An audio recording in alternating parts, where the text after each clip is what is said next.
l'origine, ce sont plutôt des écrivains qui ont fait la notoriété du studio, mais cela tout au début, dans les années 30, où Cosette avait très bien compris que les personnalités seraient des images porteurs et qu'elles montreraient fort haut l'image du studio Harcourt qui, à l'époque, lorsqu'il s'installe en 1933, n'est pas un studio très connu. Je regarde le rond derrière. Oui, si vous me regardez juste pour régler la lumière. Voilà, oui. Vos yeux prennent la lumière de façon incroyable. Là, c'est très beau, ça. Bon, on fait quelques images, là. Promenez votre visage, les yeux, et vous revenez vers moi. Eh bien, chez Harcourt, on est toujours beau.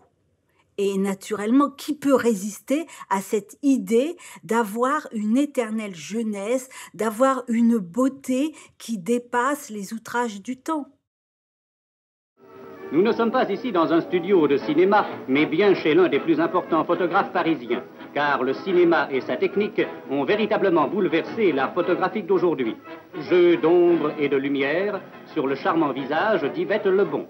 L'éclairage joue en effet maintenant un rôle primordial. L'important, c'est vraiment de passer un bon moment, de revenir vraiment dans le moment présent et pas de stress particulier. Moi, je vous dirigerai après, vous regardez le sourire, pas le sourire, etc.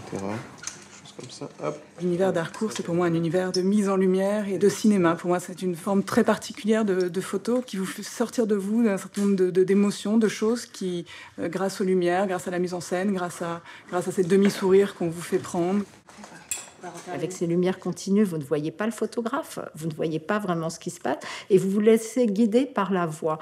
Et c'est ça qui nous permet, en décontractant le sujet, de l'amener à une réflexion sur lui-même et une introspection qui fait que fatalement son expression va être changée et que le photographe va pouvoir capter une expression que le sujet lui-même ne se connaît pas.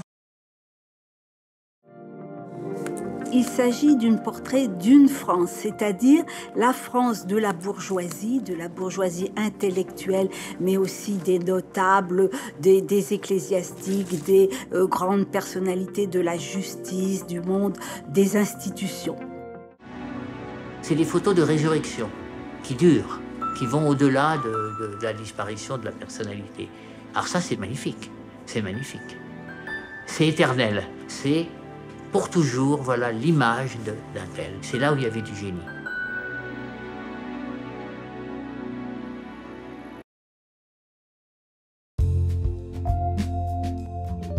Comment je suis venue à la photo?